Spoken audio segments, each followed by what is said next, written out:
Bonjour, nous sommes avec Alexandre Claudet, le directeur général de la société de gestion Foncia Pierre Gestion. Vous venez de rejoindre les équipes de Foncia Pierre Gestion en début d'année. On est ravis de pouvoir échanger avec vous. Alors, notre première question, voilà, que beaucoup d'auditeurs se posent, comment se passe le confinement pour les équipes de Foncia Pierre Gestion? Alors bonjour Jonathan, ravi d'être là également. Le confinement, il se passe aussi bien que possible dans ce contexte, hein.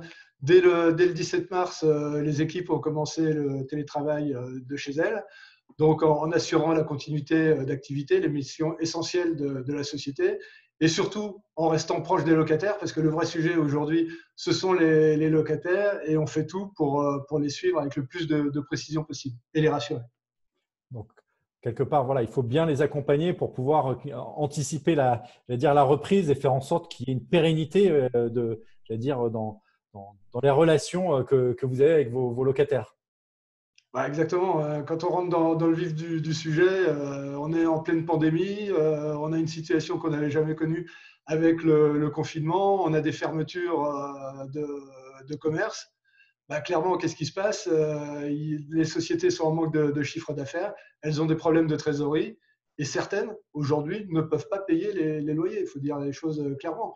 Donc, on doit être à leur écoute. On doit être capable, pourquoi pas, de différer certains loyers. Et pour certaines qui sont vraiment à la limite de la rupture de paiement, au cas par cas, après analyse, après avoir vérifié que le cas est vraiment réel, peut-être d'abandonner 1 mois, 2 mois, voire 3 mois de loyer pour que la société survive et que demain, les flux de loyer continuent.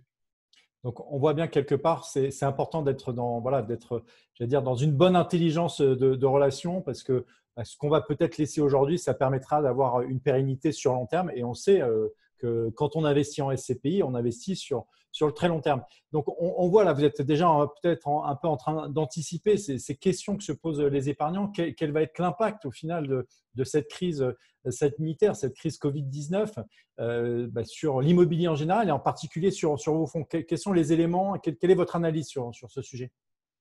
Bon, vous avez raison. D'un côté, on a des associés, des clients qui peuvent être inquiets et qui sont les premiers qu'on doit défendre. Et puis de l'autre côté, ces locataires qui sont aussi clients en étant locataires des immeubles et qu'on doit aider à passer cette crise.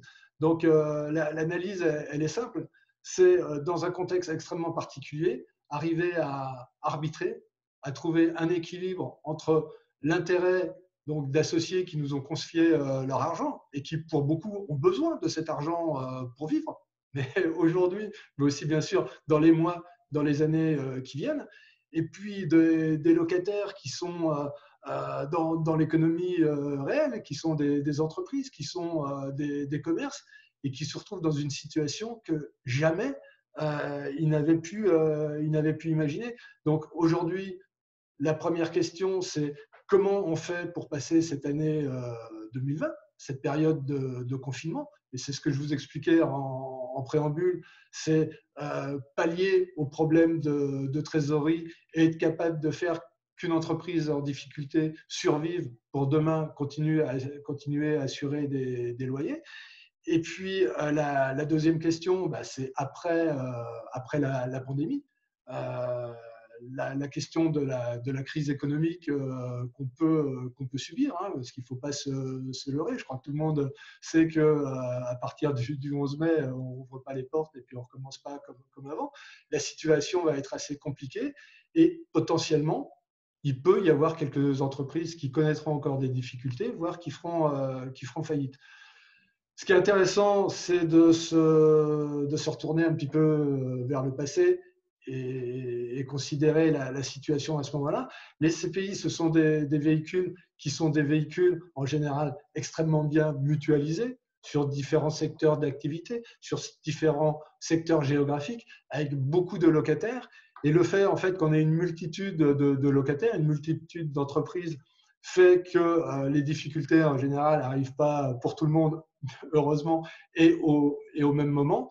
Et donc, amoindrit les complications en fait pour les SCPI. Donc, la mutualisation fait que les SCPI en général passaient assez bien cette période. Entre 2008 et 2013, on s'aperçoit que finalement, les SCPI ont très bien vécu la crise. Et je pense qu'investir en SCPI aujourd'hui, ça conserve encore du sens quand on veut faire un investissement immobilier.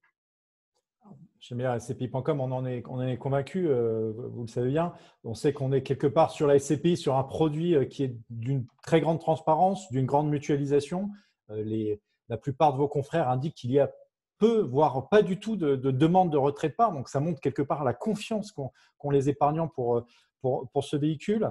Qu'est-ce que vous pouvez nous évoquer pour les perspectives de vos SCPI? Est-ce qu'il y a quelques éléments clés que vous souhaitez nous partager pour que voilà, il y ait un peu plus en détail des éléments qui permettent de rassurer et puis d'avoir aussi un discours de vérité, ce que vous avez aujourd'hui? Alors, tout simplement, la politique de Foncia Pierre Gestion pour cette année, là, on vient de faire le versement des premiers dividendes de cette année.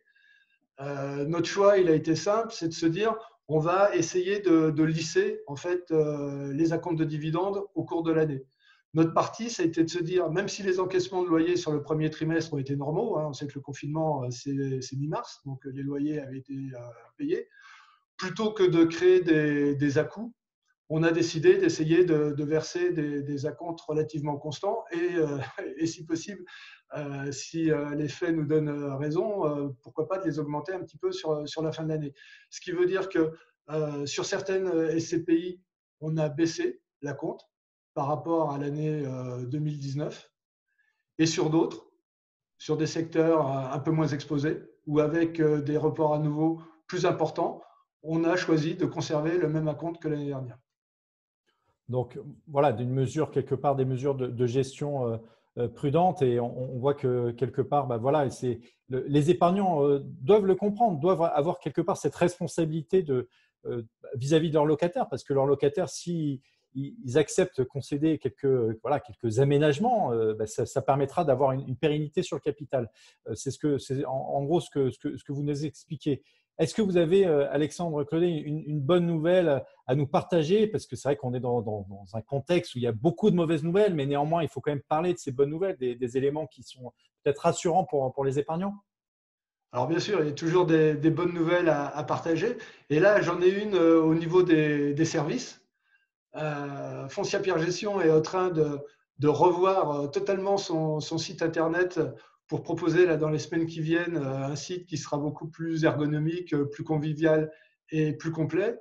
Et surtout, tout de suite après, on proposera un accès sécurisé à nos partenaires et à nos clients qui leur permettra en temps réel de pouvoir consulter leur portefeuille.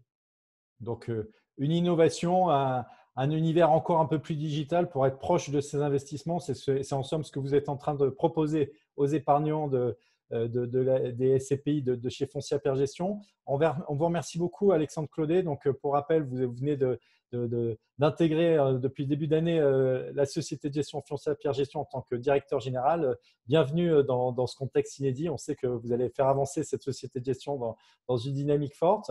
On vous remercie puis on vous dit à très bientôt. À bientôt et merci Jonathan pour votre confiance.